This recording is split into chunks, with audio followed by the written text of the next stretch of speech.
en la universidad y decíamos el tema de donde hay mayor posibilidad de intervención siempre es como en la primera niñez. Después para adelante, sobre los 14, 15 años, no es que no sea posible, pero es más complejo. Así es que es un mundo muy, muy distinto el que uno generalmente vive en estos contextos de, sobre todo de prisionalización y bien también la dureza de las historias, son súper super complejos de trabajar en esos lugares. Eso les podía contar. Sí, hay que tener templanza muchas veces para poder ejercer No, pero yo estoy súper bien, sí. el temblor es de la fijación de imagen, que está, no Sí, funciona no es que esté mal. el programa, claro. ¿Ah? No, bien, súper. Oye, espera, a ver, ya, vamos entonces a los cuentos, pues, tú no has leído cuentos, Francisco, ¿no? ¿Tienes alguno por Ya, a ver. delante ahí? Sí, sí, tengo uno. A ver. ¿Sí? ¿Lo tienes ahí Sí, escrito para leerlo o para proyectarlo? la verdad es que lo tengo escrito como para yo leérselos, Ya, ¿puede ser? sí, No se sé si puede. era así la Sí. modalidad. Bueno, la idea siempre es como verlo, irlo leyendo en la pantalla, porque genera Ah, otra rayos. posibilidad de acercamiento, pero si no, está bien, sí. Ah, claro, es que claro, yo lo armé como en croquis, claro, esa parte, me salté esa clase, profe, disculpe. Ya. Ya, vamos a ver si, vamos a ver si sale esto, a ver. Ya. Ya. Y de esto se trata, dice. Y allí estaba una vez más frente a ese paso en el cual se difumina o simplemente desaparecía la luz. Rubén sabía que era la última porción del camino que debía surcar para llegar al sutil y acogedor descanso de su hogar. Pero cada vez que se enfrentaba a esa porción oscura del camino, su pulso se aceleraba, sentía que el aire se enfriaba al entrar por su nariz, parecía que su saliva se volvía densa e incluso le costaba tragarla. Venían a sus memorias esas historias tétricas contadas por sus abuelos sobre fantasmas, brujos y toda clase de entidades que se alojan en la oscuridad. Lejos de él quedaban esas sensaciones de comodidad que vivió hace solo unos instantes, mientras las luces del camino e incluso la claridad de la noche le otorgaba seguridad por la luna llena. Esta vez el bosque se hacía mucho más denso, haciendo casi imposible ver hasta sus propias manos. Se disgustaba consigo mismo cada vez por no poder controlar esas ideas que afloraban y que pasaban por su mente, sobre todo en ese lugar. Lentamente se internaba en esa oscuridad, sintiendo cada vez más y más cómo ese aire se congelaba y entraba en su nariz y de todas maneras apuraba el paso. Trataba que su mente no piense en las historias tétricas que emergían sin control a su mente, haciéndole creer incluso que alguien le venía siguiendo, por lo que apuraba el paso, llegando por instantes a correr, con la sensación que alguien tomaría su espalda o gritaría a su lado, haciendo que su corazón estallara a medida que avanzaba. Lentamente divisaba pequeños claros entre lo cerrado de aquel bosque, y eso le daba algo de tranquilidad, pero era consciente que aún le quedaba la mitad del camino. Mientras avanzaba, escuchó un ruido que le paralizó. De manera inmediata, su cuerpo se rigidizó y su saliva, que ya sentía densa, simplemente se cuajó en su garganta. No podía ser posible. Todas las historias eran ciertas. Efectivamente, existían los fantasmas o los brujos. Su abuelo tenía razón. Sus peores temores eran ciertos. Casi sin aliento y sintiendo que sus piernas se doblarían, intentó incorporarse, cuando nuevamente escuchó un ruido, solo que esta vez fue más profundo y manifiesto. Pensó que se desmayaría, giró su cabeza hacia donde provenía el ruido, y sorpresa fue para él escuchar una tos carrasposa y una voz profunda que le decía: «Buenas noches, vecino. ¿Qué hora será?». Rubén no supo qué responder. ¿Cómo podría ser posible que ese espectro quisiera saber la hora e incluso llamarlo vecino? Con voz algo temerosa y aflautada respondió: 20 para las 12. Ah, bueno, dijo la voz misteriosa. Creo que la vieja estará preocupada. Lo mejor será irme a mi casa. Rubén no podía entender de qué hablaba ese ente. Cada palabra y frase que emitía era totalmente sin sentido para él. Hubo un momento de silencio, hasta que la voz dijo desde la oscuridad, ¿salió tarde de la pega? Rubén no sabía qué decir y solo acertó con un sí. La voz dijo, yo me quedé dormido acá, creo que se me pasaron las copas, lanzando una carcajada profunda acompañada con tos. En ese momento Rubén sintió que su saliva se volvía líquida nuevamente. El calor regresó de manera inmediata a su cuerpo y sintió que el aire congelado se tornaba tibio y amigable. Con inquietud preguntó, ¿Don Segundo es usted? La voz misteriosa respondió, sí, pues, yo soy vecino. Soy Rubén, claro que sí, lo sé. Por eso le pregunté la hora, respondió la voz. Rubén comenzó lentamente a reír hasta llegar a la carcajada. Se acercó hacia donde estaba Segundo y le ayudó a pararse.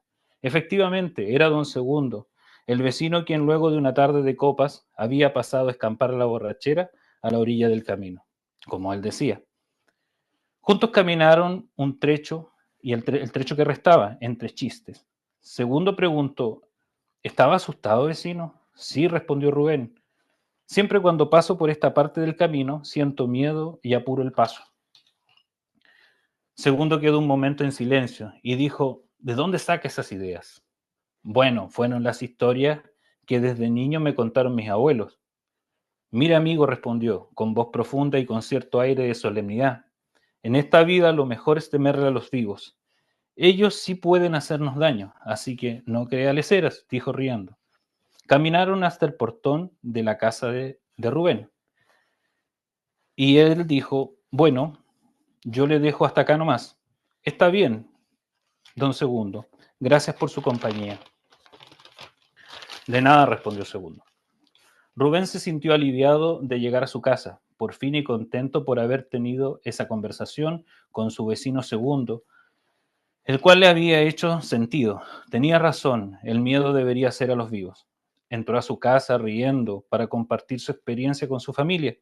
Pensó que cada cual estaría en sus quehaceres, pero se sorprendió al ver que su madre y su padre estaban serios, sentados a la mesa a la luz de una pequeña vela. Llegué, dijo Rubén. Buenas noches, hijo, respondieron con algo triste y apesadumbrados. Rubén al verlos de esa manera se sorprendió. Pensó que seguramente con su anécdota y el vecino, con el vecino segundo se animarían. Inició Rubén su historia entre risas y ademanes de la experiencia vivida con el vecino segundo. Pero al finalizar su relato, solo vio cara de asombro y desconcierto en el rostro de sus padres. ¿Qué pasa? Les preguntó, aún riendo por su propia historia. Sus padres se miraron y le dijeron, Rubén, eso no puede ser posible. Rubén contestó, ¿por qué? Si eso fue lo que pasó con una sonrisa algo incrédula. Rubén, afirmó la madre, el vecino segundo falleció en la mañana. Rubén quedó en silencio y luego, con algo dudoso, dijo, ¿cómo se le ocurre decir eso, mamá? Si acabo de hablar con él hace solo un momento. Su padre lo miró seriamente y dijo, Rubén, nosotros no jugaríamos con algo así. Es más, sobre la mesa está la corona de flores que llevaremos al velorio. Rubén giró bruscamente la cabeza hacia el lugar señalado por sus padres, viendo como una corona de flores estaba allí. En ese momento sintió que un frío le embargaba el cuerpo entero y dijo, no, ustedes están mintiendo, yo lo acabo de ver. No, hijo, respondieron ambos padres. Segundo murió en la mañana. Rubén comenzó a gritar y a repetir, yo lo vi, yo acabo de hablar con él. Sentía que su cuerpo era sacudido bruscamente y continuaba gritando, yo lo vi, cuando en medio de su desesperación escucha una fuerte voz que le gritaba, Rubén, despierta, es solo una pesadilla. ¿Qué pasa? ¿No escucha? ¿Está malo? Súper. Bien, no, no está conectado el audio. Buena, buena. Por Rubén. Sí. Pobrecito. Pobrecito Rubén. Bueno, oye, mira, aprovechemos el cuento como para ir revisando algunos aspectos de los cuentos, ¿ya? Ya. Entonces acá voy a necesitar que ustedes me digan si se ve lo que estoy proyectando. ¿Se ve o no? Sí. Espérate, aquí me pilla la... ¿Cómo agrando la...? No, ¿cómo agrando la cuestión? Donde dice presentar, intenta ver. ¿Ahí? ¿Se ve ahí o no? Mm, sí, se ve. ¿Pero se ve con ustedes también o se ve solo la proyección? Lo vemos a usted y la proyección. Ah, ustedes no se ven. No, pero lo vemos a usted. ¿Y yo en qué parte estoy? ¿Qué parte? Porque yo los veo a todos ustedes. Em, por Es que usted, ejemplo, bueno, uno lo acomoda, ¿en qué parte queremos verlo? Ah, ya, es que lo que me interesa es que se vea la proyección. Mire, Más se que ve la proyección y se ve a usted, y se ve la persona, por ejemplo, cuando usted va, otra persona habla, hablando, se ve el ya. rostro de Ah, la está muy bien, persona. ya. Entonces, ya, está muy bien. Ya. Entonces, por ejemplo, espera, a ver si es este. Espérate, dame un segundo.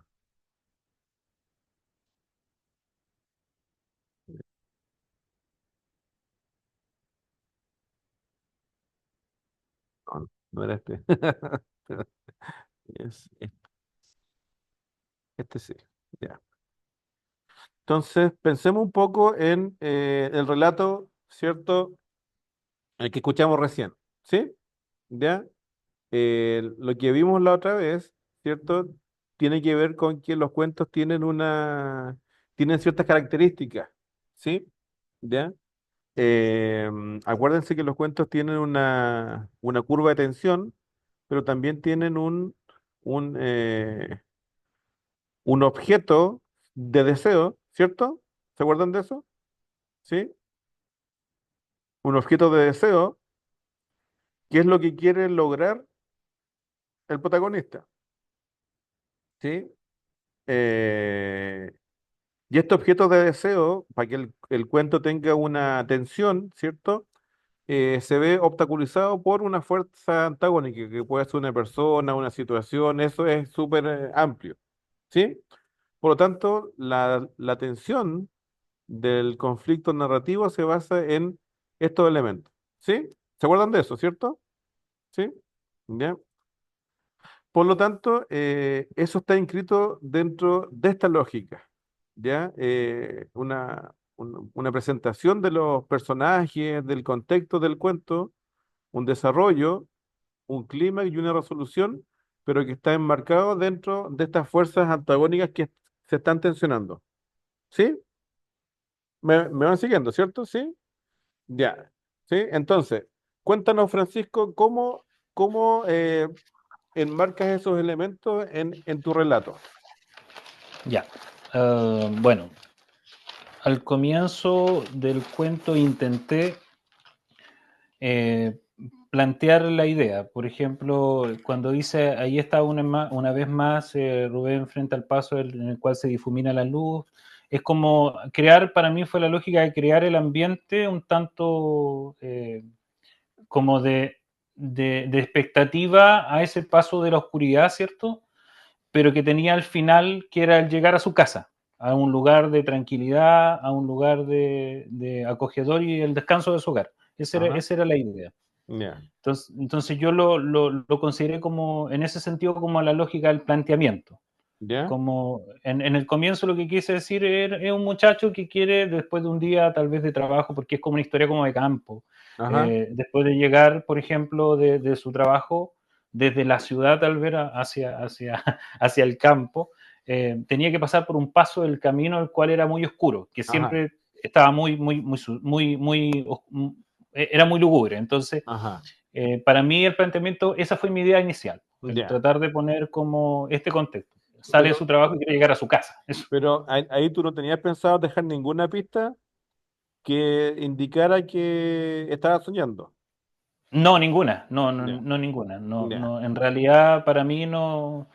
Lo que pasa es que llegó el minuto en el cual quise cerrarlo como con esta tensión un poco más fuerte hacia el final, porque me acuerdo que en alguna oportunidad usted había dicho a niveles como de relato en la primera sesión, que como que la tensión podía ir como de repente me iba fluctuando en ciertos aspectos. Entonces como que ahí como que la verdad que fue a medida que lo empecé a escribir, como que Ah, empecé como a cranearlo, a darle un ajá, remate, para ya, que no sea como tan plano. sí. Ese es ¿Ya? un tipo de final también, pues, hay distintos tipos de finales. Ese es un final, se supone que inesperado, que por eso te pregunto porque Sí, hay relatos en donde no se espera que nadie sepa cómo fue ese final.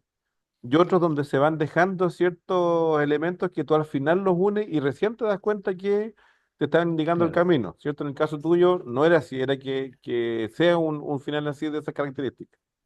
Claro, sí, se fue dando en realidad, me dio un poco el relato porque en algún minuto pensé en dejarlo como que era un fantasma, pero lo quise Ah, aterrizar por otras cosas. Bueno, hay un tema también de formación un poco, igual uno lo hace como consciente en relación a los conocimientos que uno tiene en psicología. Si usted ah, ve ahí entre medio hay un montón de cosas. De hecho, me llamó la atención mucho, profe, porque bueno, esto es un poquito más profundo tal vez porque donde yo vivo actualmente hay un paso así. sí, Hay un paso de oscuridad que es muy largo. Yo vivo, no sé, acá en Santa Elvira hay una parte donde está muy oscuro. Y toda esta cuestión a mí me llamó la atención porque mientras la escribía, me vi en varias partes, aparecía y llegué a mi casa ajá, y hice tal cosa, pero como que sin darme cuenta, al irlo escribiendo, me lo atribuía a mí. O sea, ajá. me llamó mucho la atención eso. Pero eso es como dato anexo al parte. Ya, bien, bien, bien. ¿Dónde estaría el clímax de la situación? Para mí el clímax está casi al final, casi al final, cuando él Ajá, se da cuenta que, o sea, cuando empieza a decir, no, pero si yo acabo de hablar con él, está ahí, o sea, ¿cómo me dicen eso?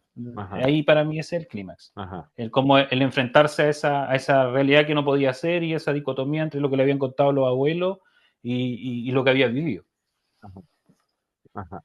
Ya, sí, sí, y después viene, bueno, la resolución, que era que estaba Mm, soñando y despierta, ¿cierto? sí, sí. Bueno, para el resto pudieron ver esos elementos, ¿no? Sí, fue fácil ver lo difícil. ¿Qué opina el resto de la audiencia?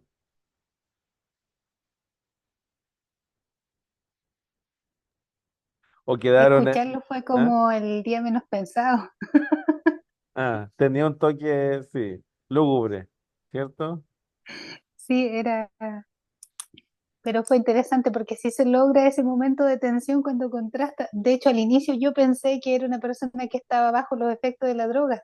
Ajá, ajá, Me dio esa impresión. ajá, sí, sí, Y después ya entendí que no era tan así sí, y que iba, en realidad iba como, se entiende bien que iba como sumergido en sus pensamientos, en su propia historia, en lo que ya traía como una carga familiar de sus recuerdos, Mm. de sus ajá, propios miedos, de los fantasmas ajá, y de la bruja. Entonces eso iba como ajá. diseñando un poco más el escenario. Armó el escenario, sí.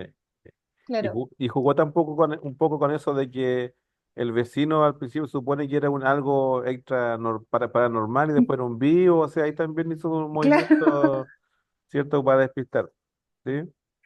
claro, cuando ella empieza a hablar con la persona y le Claro, responde la hora. sí, sí, vecino, sí. Oye, y bien, se entiende, pero pensemos ahora en cómo esta estructura, porque ni siquiera estamos hablando del viaje del héroe, sino que hablamos de una estructura súper básica, que esto es el esqueleto que vamos llenando, después vamos sofisticando los relatos. Pero pensemos en esto, en solamente este esquema. ¿Se parece a un relato de vida o no? ¿Qué creen? Ahí la pregunta general, ¿podemos aplicar este esquema para alguna problemática de vida? Sí, bueno, personalmente yo creo que sí, pues. Evidentemente, cuando uno está, por ejemplo, en clínica, se ve todo esto, pues el clímax, el desarrollo hasta llegar, por ejemplo, el clímax para mí es como el punto en el cual la persona, eh, bueno, para mí hay distintos tipos de clímax dentro de la sesión, pero en este caso, viéndolo como en historia de vida, posiblemente el clímax sea ese momento cuando la persona ya no puede más y consulta, por ejemplo. Ajá, Ajá, y porque hay un planteamiento, hay un escenario, está el desarrollo de esta, digamos, de este sufrimiento psíquico, hasta llegar al punto donde dice yo ya no puedo más, necesito ayuda. Y claro, de ahí empieza como la curva, la idea es que empiece como a bajar ese clímax hasta llegar a la resolución del conflicto. Así por lo menos lo planteo yo. ajá, porque en el fondo, esto, la idea es que lo podemos pensar Mm, como un relato, ¿cierto? Considerando que el psiquismo es un relato construido por relatos, ¿cierto? Entonces, sí. por ejemplo, supongamos que alguien viene de una separación. ¿Podremos construir un relato con esa dimensión de la vida de las personas? Sí. Obvio, sí. ¿Qué opina ahí la audiencia? A ver, pensemos en esto, algo que es súper usual, que no es nada extraño, ¿cierto? O sea, la gente se separa, ya sea estén vinculados legalmente o sea una relación de pareja, ¿cierto? Supongamos que hay una desvinculación, una pérdida de esa relación. Podemos aplicar este esquema, insisto, más que para montarlo en el proceso clínico, para construir un relato. ¿Se podrá o no se podrá? ¿Qué creen? Bueno, en cuanto a la separación, mi cuento está relacionado con una separación, pero como no lo terminé, no lo... ¿Ah? Pero era una separación, pues, de una persona que creyó que todo estaba bien y llegó a su casa y resulta que tenía la escoba en la casa, pero él no era capaz de relacionar todos los hechos que tenía para atrás, nunca vio nada, nunca vio señales, es como lo que mencionaba en una clase anterior, estoy bien, tenía toda la vida, todo Ajá, indicaba que estaba mal, pero en su mente todavía no entendía qué no estaba pasando entendía. con su vida. Claro. Mira, ese es un buen punto porque nos vamos a dar cuenta que la escritura en el fondo es muy dinámica y uno puede crear todo tipo de cuentos. Pueden crear cuentos que sean inconclusos, cuentos que uno le dé el cierre, cuentos que no tengan cierre, cuentos que sean eternos, un montón de cosas. Pero una de las características de la narrativa de cuentos en el trauma es que el cuento debe organizar.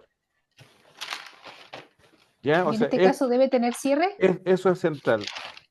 Más, más que un cierre, debe permitir al paciente organizar su conflicto psíquico, organizar su núcleo subyacente que lo está tensionando en ese momento de la vida. ¿Sí? Porque claro, te imaginas que creamos un cuento que es así, tal como el cuento de su compañero te deja pensando, tiene distintos elementos, pero no organiza en el fondo. O sea, Mm. organiza en el sentido de que, claro, sabemos que estaba durmiendo, fue una pesadilla y que nada de eso, no hubo muerte ni todo eso. Pero un cuento terapéutico lo que va a hacer es, primero, rescatar la esencia del conflicto psíquico de nuestros pacientes. Eso es lo central, ¿cierto? ¿Cuál es el conflicto psíquico? ¿Ah? Eso lo vamos a ver ahí en el texto que estamos preparando. El conflicto psíquico subyacente es aquel aspecto que más está tensionando el vivenciar del paciente en este momento de su vida. Es muy parecido al concepto de foco terapéutico. Tiene que ver con eso. El foco se relaciona con el conflicto subyacente. ¿Sí? ¿Sí? Y la clínica tiene mucho que ver con la sensación de desorganización, pues lo hemos hablado antes, ¿cierto? O sea, en el fondo, Sí. la patología es proporcional al nivel de desorganización que yo siento. ¿Sí? ¿Sí? Entonces, ¿por qué el cuento nos ofrece una alternativa? Porque no es un fin en sí, sino que es otra técnica más para poder complementar a nuestras herramientas clínicas. Es una herramienta que permite organizar. ¿Por qué? Porque primero lo estoy construyendo con mi terapeuta, ¿cierto? Hay un otro que está validando y que está dando una atribución de realidad a lo que estoy haciendo. Porque cuando yo estoy solo y pienso mis cosas, ¿por qué yo tiendo a desorganizarme? Porque yo no sé si lo que pienso es real o no, ¿cierto? Nosotros nos validamos con la presencia de un otro, ¿cierto? Es decir, la potencia de un terapeuta tiene que ver con cuando yo expreso mi desorganización, mis emociones, mis angustias. Hay un otro que me está poniendo una mirada frente a lo que me sucede y eso valida lo que yo estoy sintiendo.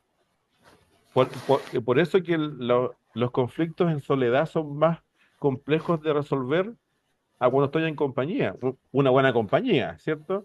Porque el otro me está validando lo que siento. Digo, oye, ¿sabes que me estoy volviendo loco? Y la otra persona me dice algo, me lo valida y me dice, no, si estás estresado, pero quizás tienes que descansar, tomarte un tiempo. ¿Se entiende? Entonces, el relato lo que hace es un auxiliar, otro auxiliar más, que un auxiliar puede ser la persona que me escucha, puede ser mi terapeuta, puede ser mi madre, puede ser mi pareja que me validan, ¿cachai? Que me contienen. Un auxiliar más es la narrativa de cuentos, en donde yo plasmo de forma organizada qué me sucede y le doy una coherencia, ¿cierto? Un desarrollo que ojalá tenga mucho que ver con la realidad, sí, pues, o sea, no ponerle un cierre fantástico en que no tengo ningún dolor y vuelo por los aires y cumplo todo lo que quiero, que es muy tentador porque lo social está funcionando así ahora. Yo lo puedo todo, no tengo límites, si yo lo planteo mentalmente, yo puedo lograr todo lo que quiera en la vida y sabemos que eso no es así, porque hay un criterio Mm. de realidad, ¿cierto? Que está siempre operando sobre lo que necesitamos, ¿cierto? Entonces, el elemento central siempre el cuento tiene que tener un espíritu de organizar el relato, ¿sí? ¿Sí?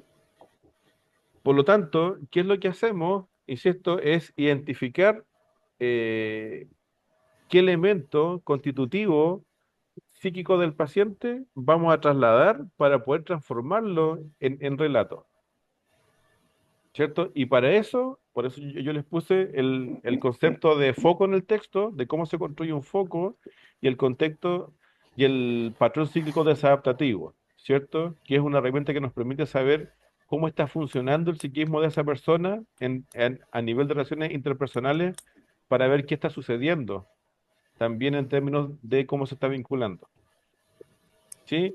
Y eso lo vamos a conectar con las estructuras de personalidad y con las características centrales del conflicto psíquico y las características emocionales y vinculantes que tiene cada estructura. Y esos elementos también los vamos a poner al servicio del cuento. ¿Ah? Entonces el paciente lo va a ir redactando, lo vamos a ir conversando, porque no es que el cuento va a salir en la primera sesión. Se va construyendo y mientras se construye se va verbalizando y se le va dando una organización, ¿cierto?, al rato del paciente a través del texto. Eso es como en lo macro. En el caso de Gisela, claro, no vamos a encontrar una estructura de personalidad porque la estructura se define después de los 20 años, entre los 20 y los Mm. 22, ¿cierto? Entonces no podemos decir, este niño es border, ¿cierto?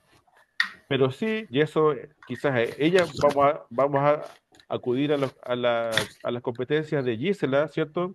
Para ver cómo este esquema también lo podemos trasladar a la dinámica de conflicto de niños y niñas. ¿Te fijas? Porque ahí no nos vamos a basar en lo estructural. Son otros elementos, pero que sí son más directos. ¿Ah? No vamos a ver esos mecanismos tan represivos como lo vemos en los adultos, sino que la represión aún es más débil en los niños, entonces pasa, los elementos pasan más directos, por así decirlo. ¿Te fijas? Pero sí podemos aplicar también este modelo. Y esa es la gracia, que el concepto de trauma que ocupamos acá es como bien amplio y se puede ir adaptando a cuál es la realidad clínica que ustedes también van utilizando. ¿Cierto? El trauma gestáltico no es el mismo que el trauma en psicodinámica, ni que el trauma en contenido conductual. ¿Cierto? O sea, tiene distintas connotaciones, pero sí hemos construido acá un concepto de trauma, ¿ya? Que no sé si lo recuerdan o no. ¿Se acuerdan cuál es el concepto de trauma que vivimos nosotros? No, yo no. ¿No? Este es el concepto general Ah, sí. de trauma, ¿ya? Es una experiencia, primero, que es obviamente subjetiva, porque no hay un estándar de trauma, ¿sí? No es qué es lo que es o no es, sino que hay parámetros, pero sigue siendo algo subjetivo, ¿ya? Es individual, ¿cierto? Y es un enfrentamiento de un psiquismo, de un aparato psíquico, de una constelación de elementos del psiquismo que se enfrentan a un conjunto de condiciones, dice ahí, ¿cierto? Pero que superan la capacidad de poder integrar esa vivencia. ¿ya? Es decir, mi psiquismo, con su capacidad de contacto con lo real, interno y externo, vive una experiencia que lo supera. Por tanto, no puedo organizarla y tampoco, si no, yo no integro lo que no organizo. ¿Ya? Yo puedo integrar, ¿cachai? Pero no lo integro organizado, lo integro segmentado. ¿Ah? Yo cuando tengo una experiencia traumática, en lo que ustedes van a ver en el trastorno postraumático, tú no ves el relato, cierto, fluido, lo ves entrecortado y temporalmente va a aparecer en distintos momentos. Eso quiere decir que el psiquismo no logró organizarlo, introyectó muchos elementos a nivel sensorial que están desconectados entre sí, pero no introyectó un relato organizado. ¿Sí? ¿Sí? ¿Ya? Entonces, ¿por qué se caracteriza el trauma en lo general? Vamos a ver que cada uno puede aplicar el trauma según su disciplina. Se caracteriza por algo que yo no busqué. Yo no busco mi trauma. Miren, pueden sonar súper obvio, pero hay muchos pacientes que se culpan de las cosas que les sucedieron. ¿Ya? Y vamos a ver que en niños y niñas, muchos niños sienten culpa o piensan que por ellos se separaron, por ejemplo. Mm. ¿Ya? Eso no es poco usual, uno lo ve, ¿ah? ¿Ya?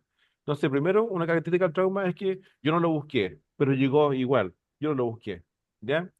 El segundo, yo no lo puedo anticipar, ¿ya? Pero ¿cómo no te diste cuenta? De verdad, a veces, aunque los elementos estén en el ambiente, tú no te das cuenta. ¿Ah? No tenemos siempre la capacidad de organizar elementos que nos indiquen, ¿ya? O que se organicen para poder anticipar algo. Y a veces la imposibilidad es lo emocional. No nos queremos conectar con aquellos que nos pueden hacer daño, por ejemplo. Si no, saldríamos al tiro de las relaciones que son dañinas, po. Y no lo hacemos, no lo hacemos. ¿Te fijas? Entonces, no lo puedo anticipar, ¿ya? Segundo, perdón, tercero, no tengo control sobre ese suceso. Esto es fundamental en el trauma. Si a mí me pasan estas cosas, yo no lo busco, ¿cierto? No lo anticipo, pero tengo control, no va a ser trauma. Va a ser una mala experiencia, una situación desafortunada, una vivencia dolorosa, pero no es trauma. El trauma tiene esto de que yo no lo pude controlar. No pasó por mí controlarlo. Aunque intenté muchas cosas, no lo pude controlar. ¿Sí? ¿Sí? Y si no lo controlo, tampoco controlo sus consecuencias. ¿Ya? Por eso que este concepto de trauma me puede servir desde que yo voy conduciendo y se me cortó la dirección, y por más que yo frenara, moviera el volante, choqué igual, trauma, porque no lo esperaba, no lo anticipé, no lo pude controlar y tampoco controlé las consecuencias. Trauma. ¿Sí? Hasta una vivencia personal de maltrato, por ejemplo, desde la infancia. O estos típicos casos de niños que no los quieren, que los venden o los regalan a otras personas y esas otras personas lo hacen trabajar, después se van de la casa, donde están trabajando se van, conocen a alguien, se casan, o sea, es un trauma, trauma, trauma, o sea, una serie de historias que van constituyendo una historia constante de trauma, donde estos elementos se van repitiendo. No lo controlo, no lo espero, ¿cierto? No controlo las consecuencias y no lo busco, pero no lo busco conscientemente. Pero claro, hay una dinámica de patrones que porque no sé hacer otra cosa tampoco, si un psiquismo que no sabe, o sea, un psiquismo hace lo que conoce nomás. ¿Ah? Una estructura psíquica no hace lo que no conoce. Entonces, cuando vemos personas adultas que no logran vincularse adecuadamente, expresar emociones, oye, ¿cómo no voy a saber? No, pues no saben, porque no lo abrazaron, no le dijeron que no importa que se saque un 4 si eso puede pasar. No le dijeron que si rajó el pantalón jugando, no importa, puede haber otro pantalón. Lo retaron, le gritaron, le dijeron que era tonto, que era leso, lo compararon con el hermano, que el hermano sí mantiene el pantalón limpio y el otro un chancho porque no lo limpia. ¿Se entiende? Si no tengo buenas experiencias de afecto, no las voy a poder replicar en la etapa adulta porque no tengo de dónde. Es como si yo a la Vanessa le dijera, oye Vanessa, dime hola Pablo en japonés. Y ella me dijera, no sé, y yo le dijera, oye, pero ¿cómo lo voy a hacer? No, pues eso no está implementado en su sistema cognitivo. ¿Sí? ¿Se entiende, no? Entonces, Este es el concepto de trauma que estamos manejando en términos generales, ¿ya? Pero claro, tendremos que adaptarlo para nuestras propias realidades clínicas, pero lo bueno de este concepto es que es más o menos transversal, ¿sí? Acá, opiniones, dudas, comentarios. ¿Qué pasa con esto?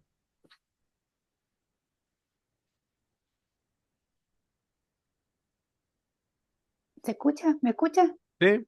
¿Sí? Ya. En el caso de Francisco y en su cuento, si lo quisiéramos utilizar como para terapia o, o si fuera el relato que trajo el paciente con nosotros, en un momento de la conversación mencionó, y no sé si estoy bien o no, pero tendríamos que sacarle la parte que era solo un sueño para hacerlo más real. En este caso, suponiendo que sea una persona que lleva mucho la superstición, los Mm. miedos y lo de las brujas, para hacerlo como un poco más Ah, real, claro. o no lo hacemos O sea, como, mira, en el fondo, hasta acá lo que estamos haciendo es escribir cuentos para aprender a escribirlos, Mm. claro, ¿cierto? No, pero si quisiéramos como usar su relato, porque igual hay personas que son súper supersticiosas, que creen en claro, otras pero cosas. claro, tendríamos que ver qué lugar ocupa en el vivenciar de ese paciente la dimensión de la superstición, por ejemplo. Y si para ese Ya, paciente esa dimensión es una tensión permanente que le impide poder vincularse de buena forma con la realidad. Por ejemplo, no sé, pues, mañana tengo examen, entonces tengo que ir con los calcetines amarillos, el pantalón azul de los exámenes, cerrar la puerta 4 veces, o sea, ver si hay una mezcla de elementos compulsivos, ver si hay pensamientos automáticos que irrumpen bajo ciertas características, o sea, por eso el concepto de foco, ¿cierto? Porque una cosa es el trauma, que puede ser consciente o no, y la idea es trabajar que el trauma, que nos situemos desde lo consciente para poder abordar el trauma, porque si no, sabemos que no estamos felices, pero no sabemos por qué, y la comprensión de las cosas nos permite tener mayor control, ¿cierto? Pero que además nos situemos dentro de la conciencia de lo que nos pasa.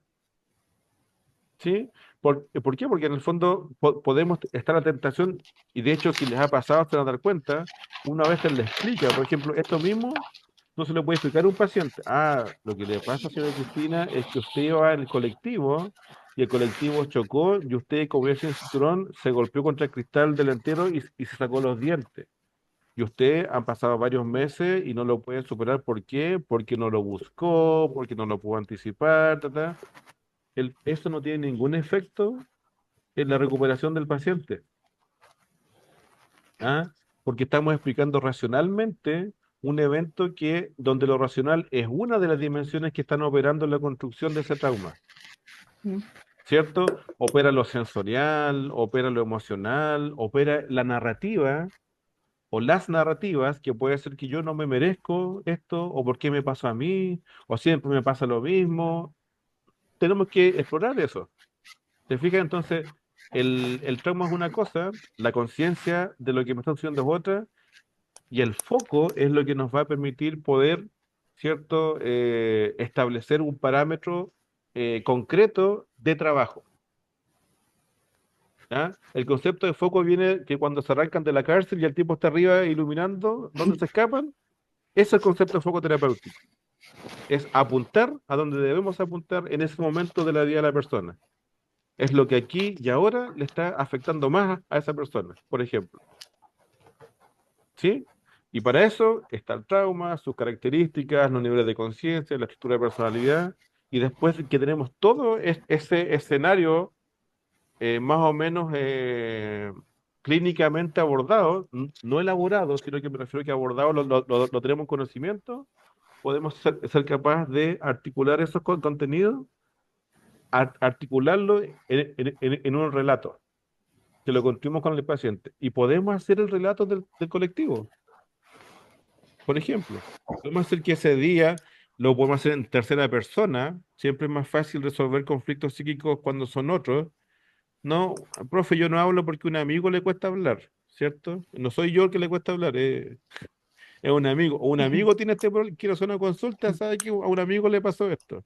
No soy yo. Mm. ¿Ya? Podemos hacer una tercera persona que iba la señora, no Cristina, la señora María, que iba contenta, ¿cierto? Que tuvo el accidente, que fue a terapia. Podemos articular ese relato, por ejemplo, ahí lo estamos simplificando, ¿cierto? Como ejemplo. Pero podría ser que para una persona eso es lo que más le complica, que esté en estrés postraumático y que ese relato le permita organizar mejor lo que no entiende. Porque hay cosas que el psiquismo no logra eh, constituir como algo realidad. El principio de atribución, que es este principio que tenemos todos, de darle connotación de real a algo, no opera siempre al mismo nivel y la misma capacidad de sofisticación frente a las cosas. A veces el psiquismo nuestro está súper sofisticado y yo dice, no, yo estoy mal porque estoy trabajando mucho, porque me estoy encerrando en mí, ¿no es cierto? Porque me estoy alimentando mal. Sí, la capacidad de atribución de lo que me pasa está funcionando, pero como reloj suizo. Y otras veces andamos, pero para la batalla el combo, o sea, atribuimos a cualquier cuestión que a veces no tiene nada que ver con lo que realmente nos está sucediendo. Es decir, esa capacidad de atribuir la connotación de real a algo no es parejo ni es permanente. Es dinámico y tiene que ver con muchas variables, pero es función de la terapeuta, del terapeuta, ver cómo está ese fenómeno, cómo atribuimos las cosas. ¿A ustedes le han tocado pacientes que dicen, sabe que estoy durmiendo mal, la noche me despierto, ando con sensación de pecho apretado, no puedo respirar, ando irritable, ando con pena? ¿Usted siquiera ha pasado? No, me estoy separando, mi hijo no me quiere ver, mi mamá falleció hace 6 meses atrás, pero no sé por qué me pasa esto que me sucede. Y tú dices, oye, pero está cayendo de cajón que es porque se está separando, su hijo no lo quiere ver, murió su madre, entonces, y de verdad que los pacientes no hacen esa conexión. Es porque la capacidad de atribución de los elementos de la realidad no está funcionando. ¿Se entiende, no? ¿Se fijan? Sí. ¿Y por qué no funciona? Por un montón de elementos. No tengo la capacidad de conectarme, estoy sobrepasado, no quiero organizar lo que me sucede, se me vino el mundo encima. Entonces, no exploramos resolver ese conflicto, exploramos lo previo, lo que se necesita antes para construir los fenómenos de atribución. Por ejemplo, y ahí vamos a lo básico, a lo sensorial. Está cansado, ¿ah? Eh, ¿Cómo se siente en términos físicos? Subió de peso, bajó de peso, está saliendo caspa, se le secó la piel. No sé, volvemos un poco a la sensualidad. ¿Por qué? Porque la realidad del el yo como estructura de realidad se construye ¿de dónde? De lo sensorial, po. Mm. No nos tenemos que poner sofisticados, no sabe que en el fondo el psiquismo está estructurado de esta manera y usted, para un paciente que está desorganizado, si nos ponemos sofisticados de intervención, nos vamos a las pailas, porque lo que necesita el psiquismo es volver al tacto, a lo sensorial. La guagua cuando deja de llorar o cuando empieza a pensar, no a pensar, cuando empieza a sentir que puede dejar de llorar, cuando la toman de forma adecuada. ¿Se han fijado que hay una técnica de unos médicos que dan vuelta a la guagua y la guagua está llorando y le dan vuelta y pasan como 10 segundos y la guagua se queda calladita? ¿Ah? Eso Eso es como ocurre. perdón. No, dale nomás. Esa es como la técnica, ese es como el concepto winnicottiano del handling. El handling y holding, claro, en el fondo Ya, es esto de que la mamá, la manipulación. por una cuestión maternal, ¿cierto? Por una cuestión de genes, ¿cachai? Por una cuestión de esencia, de corazón, sabe cómo aproximarse al contacto físico con su bebé y sabe con el aprendizaje cómo es la postura para tener una guagua. Siempre lo conversamos, hay gente que tú le pasas una guagua y está como la persona está así como que no sabe qué hacer con la guagua. Eso nos indica algo, po. Nos Sí. indica algo. Por ejemplo, ¿te fijas? Cuando alguien tiene pena, uno como que no consuela así como de lejos, oye, cálmate, uno abraza, ¿cierto? Uno toca y pareciera ser que cuando alguien nos abraza de forma honesta, tendemos a calmarnos, no resolvemos las cosas. Cuando vamos al médico, nos duele la espalda, ya el médico nos oculta, ya nos escucha el corazón, la respiración, no nos dio ni un medicamento, no nos hizo nada, pero salimos mejor. Hubo un contacto físico. Si el médico no me toca y me mira de lejos, yo no sé si salimos mejor. Mm. ¿Se entiende, no? O sea, me Sí. dijo que no tengo nada, pero me fue tocando. Ah, no, mira, fíjate que aquí, no, a ver la vibra, no, está bien, así. Me fue tocando. O cuando lo dijo, se hacen una herida y la mamá revisa, no, pues no pasó nada, nada, no pasó nada, tranquilo. Ahí los niños empiezan a calmarse. No es solamente el discurso para conectarnos con la realidad, es también el tacto. La conexión con la realidad partió en todos nosotros a través de lo sensorial. El yo se constituye, el yo primero es inconsciente y después es sensorial, lo sensorial es lo que permite el contacto con la realidad. ¿Sí? Y un cuento que es una organización externa. El cuento es un insumo interno, pero que se constituye en la realidad externa. ¿Sí? Esa articulación ya es un ejercicio clínico. ¿Sí? Sí. Ahora, profe, consulta. eh, Cuando usted habla, por ejemplo, del foco, a mí mientras conversaba me llama la atención en el inicio de la experiencia que he tenido como en este tiempo como terapeuta, que muchas veces las personas, ya uno siempre pregunta el motivo de consulta. Y en el motivo de consulta a uno le dicen un sinfín de cosas. Pero a medida que, por lo menos a mí me ha pasado, que a medida que empezamos como a desarticular estas vivencias, todo el asunto, ese motivo de consulta, por lo general, bajo mi experiencia, me ha tocado que desaparece. Ajá. Hacia el final de la psicoterapia, yo siempre pregunto, ¿por qué viniste? ¿O por qué vino? Y me digan, no me acuerdo. Y yo siempre, evidentemente, escribo, y tú viniste por esto, y terminamos, no sé, venía porque no podía dormir y terminamos hablando de temas que tienen que ver con la niñez, de inseguridades y cosas así. Entonces, a eso se refiere como esta lógica con el cuento debería ayudar a que esto sea más expedito, el llegar a ese foco. Esa es la pregunta. O sea, el foco permite articular mejor la narración. Ah, correcto, correcto, ¿Sí? correcto. Porque en el fondo nosotros somos una historia compuesta de muchas historias o muchas narraciones. Somos narraciones de narraciones, ¿cierto? Entonces, el psicoanálisis clásico lo que hace es toma todas las narraciones y las trata todas. Por eso es que Mm, estáis 20 años, 2 veces por semana, 2 horas, ¿cierto? sí. Pero las terapias psicodinámicas, los derivados, lo que hacen, dice, oye, culturalmente no podemos estar, sería bacán estar cobrando psicoterapia 2 veces a la semana por 10 años, ¿cierto? Claro. Bueno, esa es la parte del sucio mercado, ¿ya? Pero no, tenemos que conectarnos con la realidad, ¿cierto? Y Sí. la realidad lo que nos dice Lo es, vamos a dejar en 3 horas. claro, la realidad lo que nos dice es que tenemos que focalizar, hacer la terapia más breve. En el Sí. texto vamos a ver entre 12 y 24 sesiones, que aún para la cultura nuestra igual es harto eso.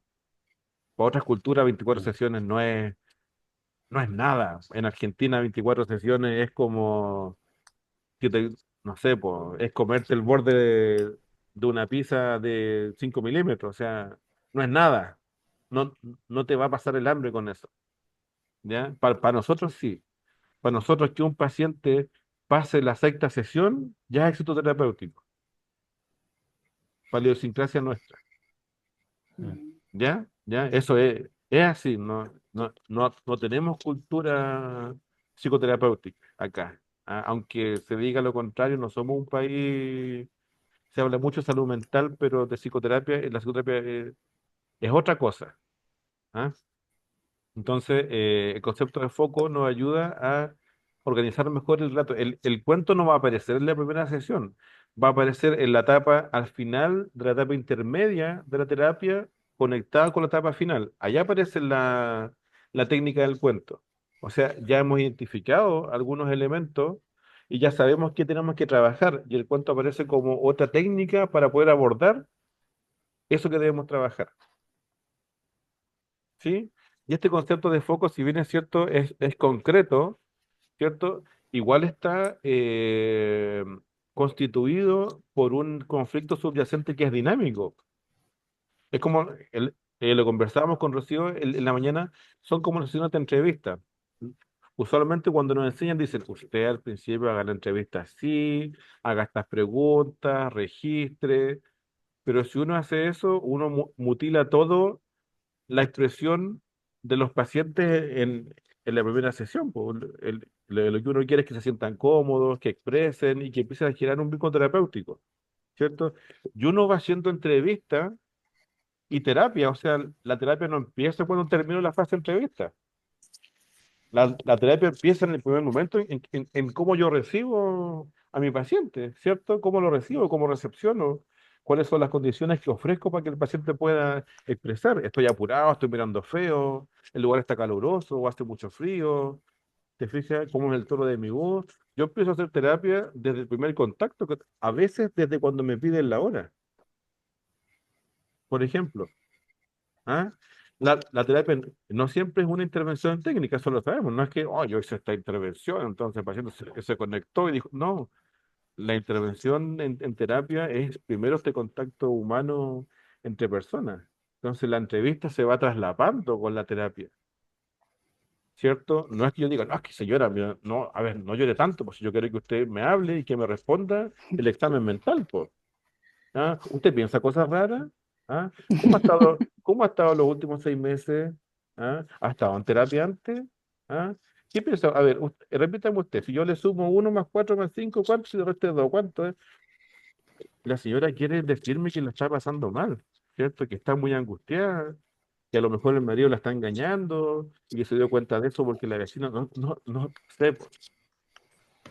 ¿Se entiende? Entonces, Mm. el foco sí, focaliza, pero no es rígido. ¿Ah? Lo que lo compone igual es dinámico, es lo mismo que hacemos en la entrevista. Los manuales dicen entrevista 6 sesiones, pero acá en Chile 6 sesiones de entrevista. Ah, no sé si es muy realista, pero los manuales dicen 6 sesiones de entrevista. Yo no sé cuántas hacen ustedes, yo dos con suerte. ¿Ah? Y después voy tomando más datos. A la sexta sesión a veces igual aparecen datos que no conocía o que no pensé que eran importantes y que también lo voy sondeando, por ejemplo. Pero es dinámico, no es flexible, no es estanco, por ejemplo. ¿Sí? Profe, entonces en este caso el cuento, tomando un poco la visión como de Nacio en su esquema, sería como la descarga más sublimatoria. Debería ser, bueno, si nos vamos a un modelo más psicodinámico, debería ser una descarga más intelectual, Por ende más ¿cierto? sublimatoria, ¿sí? Sí, sí, que permite Ya, como descargar a través de la organización del lenguaje de esa impronta. ¿Te fijas? comprendo. Por eso que hay que trabajarlo antes, por eso que no es que yo transporte al tiro el conflicto psíquico al cuento. Debo preparar ciertos Claro. elementos. ¿Ah? El cuento me va a ayudar a organizarlo, a identificarlo con mayor claridad, y el cuento es un escenario de verbalización del conflicto. Yo ya no solo lo proyecto en la sesión desde mi psiquismo hacia el terapeuta y que se encuentren esos dos lenguajes. Ahora, el cuento es un escenario donde yo puedo acá proyectar los elementos psíquicos y trabajarlos sobre este escenario, Claro, externalizarlo. que es un punto intermedio entre la Claro. interacción de los dos psiquismos. ¿Por qué? Porque Comprendo. una psicoterapia es un espacio abstracto que es complejo. Mm. ¿Ah? Entonces, por eso es que muchas veces aparece el dibujo, aparece la pizarrita con que uno le muestras cosas, ¿te fijas? Porque eso rompe un poco esa abstracción del lenguaje y nos permite interactuar con otros elementos. ¿Ah? Y de hecho, hay pacientes que funcionan mucho mejor con cuestiones gráficas. No sé si le ha pasado, pero a veces el paciente te dice, oye, yo esto lo entendí desde que usted me lo mostró con la pizarra me pasado. Me mostró esto, y ahí como que tú te das cuenta la potencia que tiene eso. ¿Ah? Mm. Quizás lo que le pasa a la Gisela, o sea, los niños no siempre está el lenguaje está desarrollado, siempre no siempre es un soporte de expresión. Aparece, ¿cierto? El juego, aparecen los dibujos, aparecen los relatos, ¿cierto? Aparecen otros soportes que permiten al psiquismo poder expresar su conflicto psíquico, por ejemplo. ¿Te fijas? Y es por eso, porque de verdad que el lenguaje a nivel psíquico es sofisticado. ¿Ah? ¿Cómo tú relatas el dolor que sientes porque tienes que irte de ciudad y dejar a tus amigos? Claro. Tienes que ocupar un lenguaje que es súper fino para que puedas transmitir que no solo, ay, me da pena irme, sí que lata, me da pena. No, ¿cachai? O sea, si tú logras expresarlo bien, es como, pucha, parte de mi vida se está quedando acá y no la voy a recuperar nunca más. Y tengo temor de ir a otro lugar donde no sé si voy a encontrar lo que construí acá, lo que tanto me costó construir acá. No sé si lo encuentro en este otro lugar. Todos me dicen que hay que empezar, pero yo no sé si tengo la fuerza, el valor, y no sé si tengo ganas. O sea, se entiendo, ¿no? O sea, Sí. si no permitimos que el paciente exprese el lenguaje, no podemos acercarnos al conflicto psíquico. Necesitamos Y muchas, que vaya, que explore el lenguaje como puente para poder expresar. muchas veces igual pasa en eso, ahora que usted lo está diciendo, que el analizante de repente no le dice a uno, mire, no sé cómo explicarlo. Yo generalmente lo he llevado, bueno, lo llevo al tema del soma. ¿Ah? Básicamente, ¿cómo lo siente? ¿Cómo lo expresa? Mire, siento como un nudo en la garganta, qué sé yo. Y desde allí empieza la simbolización. Pues igual es como algo así, como que lo llevo al cuerpo de repente. Sí, pues, o sea, no hay que olvidarse que el concepto de psiquismo no solamente es lo que Mm, biológicamente está acá, sino que el cuerpo es un campo de batalla psíquico, ¿cierto? Eso lo mm, vemos cuando los pacientes se cortan. Yo no me estoy claro. cortando dentro de la cabeza. ¿Por qué me corto el estómago, me corto las piernas, me Mm, hago daño? Es porque la superficie del cuerpo es un campo de batalla psíquico. Cuando logramos entender eso, modificamos el paradigma y le damos importancia a la corporalidad como una expresión de algo que nos está pasando.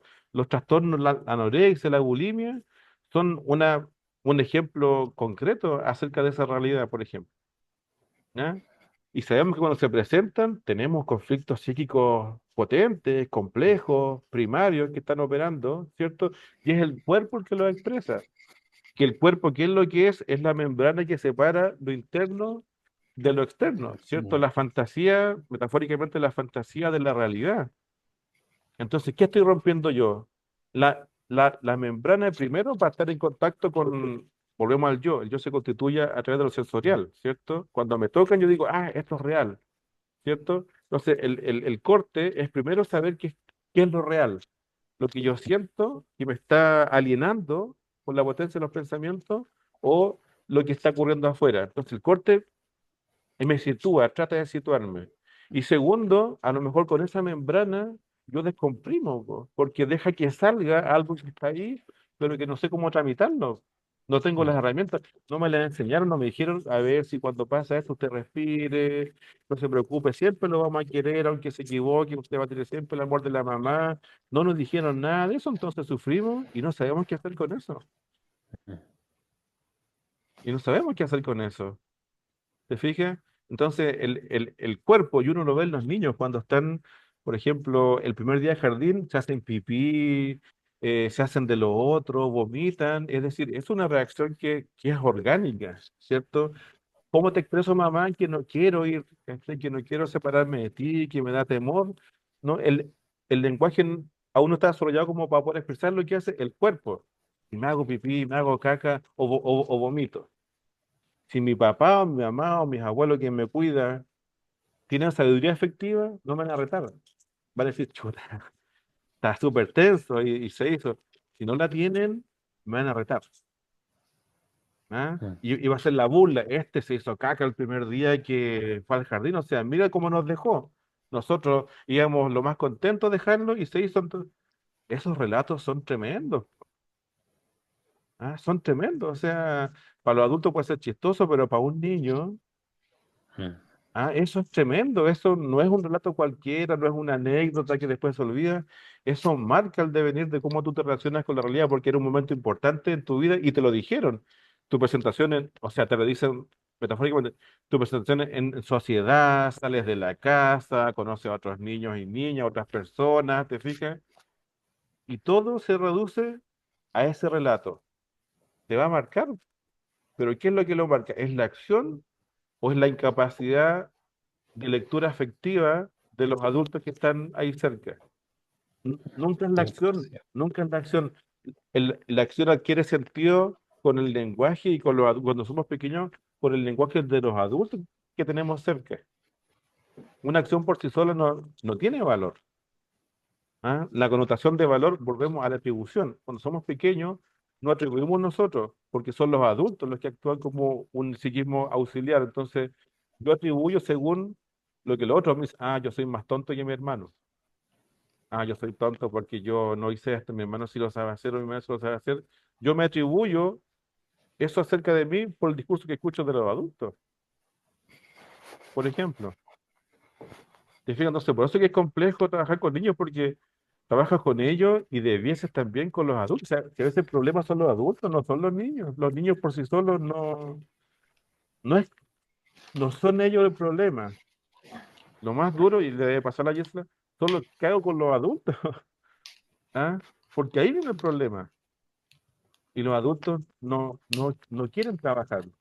Me pasa en el consultorio cuando digo, chuta, vos tenés que trabajar con usted, cuando tú te cuentas que el problema no es el niño, es una educación parental.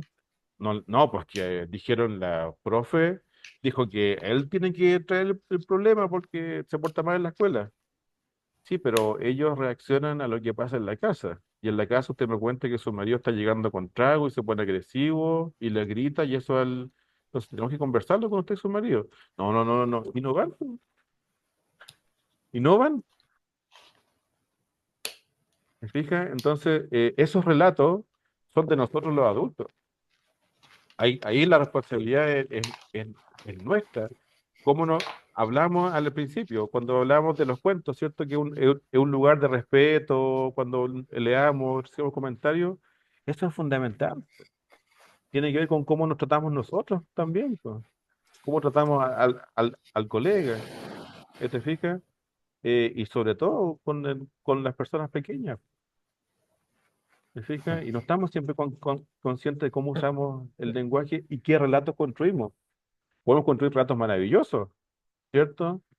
Miren, yo sé que La vida es bella, una película que es de fantasía y que es muy poco probable que eso hubiese ocurrido en la realidad, ¿cierto? Que en un campo de concentración, pero rescata eso del relato, ¿cierto? Y cómo los relatos atribuyen realidades desde un adulto hacia un niño. El niño por sí solo no puede atribuir porque le faltan capacidades cognitivas del desarrollo para poder construir por sí mismo los relatos de la vida, atribuirlo.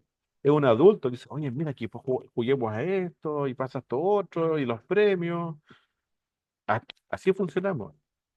Y esa misma lógica la trasladamos con nuestros pacientes cuando son adultos, porque ese adulto representa todas sus versiones anteriores. O sea, ese niño también está en ese adulto que está al frente de nosotros.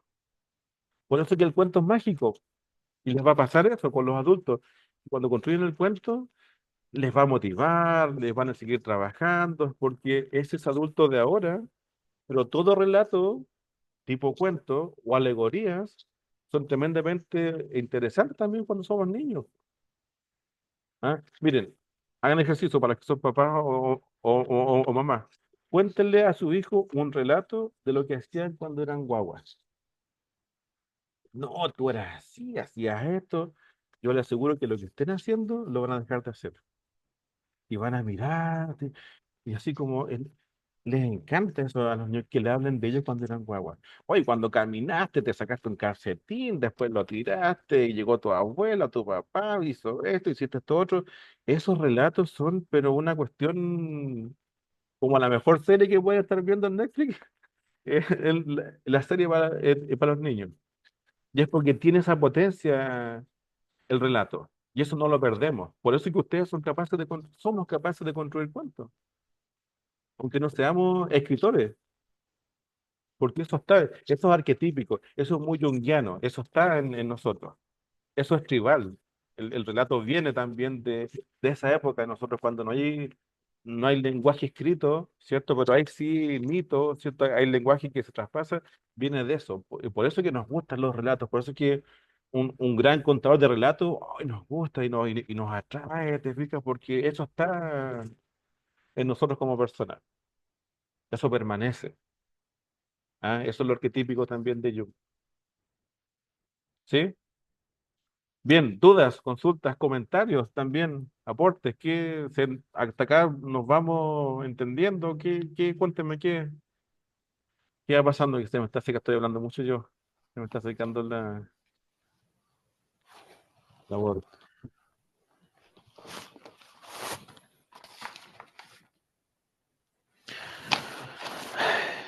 Bueno, de mi parte lo encuentro una herramienta muy interesante para aprender a trabajar con esto.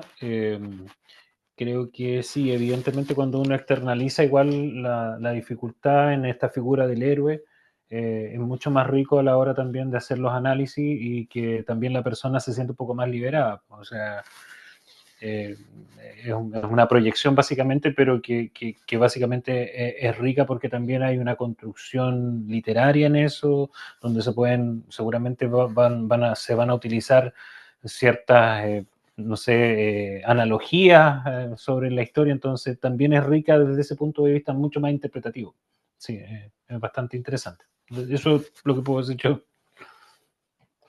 Sí, mira, y ahí tú tocas un punto que es valioso porque cuando se construyen los cuentos, tú estás actuando como ese yo auxiliar externo que está acompañando un proceso de forma asertiva, es decir, es otra oportunidad para tu psiquismo de ser esa madre suficientemente buena en términos winnicottianos con tu Ujú. paciente. Y esto va más allá de tu género, ¿cierto? Es esta condición emocional que tú tienes y que tú despliegas frente a tu paciente. Si el paciente, por ejemplo, dice, quiero escribir esto y se emociona, es tu oportunidad, ¿cierto? Para significar y para desarrollar también una condición emocional que es distinta a la originaria. Aquí no me van a pegar porque me estoy equivocando. Aquí no me van a decir que me calle porque estoy diciendo esto. ¿Ah? El terapeuta otorga otras formas de acercamiento desde lo emocional. Es decir, voy reparando en cierta forma. Y eso, si lo vemos a nivel neurofisiológico, tiene que ver con la construcción de un conjunto de poblaciones neuronales que van a funcionar de otra manera. ¿Cierto? Porque aquí está el conjunto del daño. Entonces, cuando siento afectos por alguien, esto se activa y funciona desde esto. Aquí lo estamos viendo solamente neurofisiológicamente, ¿cierto? Durante mucho tiempo se pensó que esto había que modificarlo por otra cosa. Lo que se sabe ahora es que esto cuando no se usa, se empieza a extinguir. Las conexiones que no usamos se empiezan a reducir. Y como las neuronas son plásticas, podemos construir otro tipo de sinapsis con otro tipo de aproximaciones frente a los mismos temas. Es decir, cuando entregamos afecto, cuando mediamos a través del afecto con asertividad hacia los pacientes, esto deja de funcionar porque no, aunque intenta aparecer, yo como terapeuta me voy a dar cuenta que no voy a enganchar en eso, no lo voy a retar, por ejemplo, si no me trae el cuento hecho, ¿cierto? Y fomento esto otro. Y este, al no usarse, hace que este empiece a incrementarse. Entonces, ¿qué es lo que pasa? Por eso que dicen que el amor es tan potente. Puede ser una frase súper cliché, que el afecto es potente, pero es potente a nivel también neurofisiológico porque construye sinapsis nuevas que después, y si yo permanezco, que es otra categoría de la construcción de afecto, si yo permanezco, porque yo te, yo te quiero mucho, pero si no estoy, no construye afecto. La permanencia es fundamental, el estar ahí, ¿cierto? Si yo permanezco y medio de otra forma, estas neuronas empiezan a desplegar sobre la realidad y empiezo a confiar. Puedo haber estado súper dañado, pero si hago este ejercicio y esto deprimo esta sinapsis y empiezo a construir esto, ocupo estas, pues. Y estas son nuevas experiencias que no tenía y que están ancladas neurofisiológicamente como una constelación de neuronas que se llaman confío. Confío y me pueden querer. Y puedo aprender yo también a querer. Por eso que un proceso no puede ser los 10 pasos para superar la depresión. O sea, a mí me apestan esas cuestiones cuando tú ves en redes sociales. Los 10 pasos para la depresión. Oye, es una falta de respeto, pues, ¿cachai? ¿No?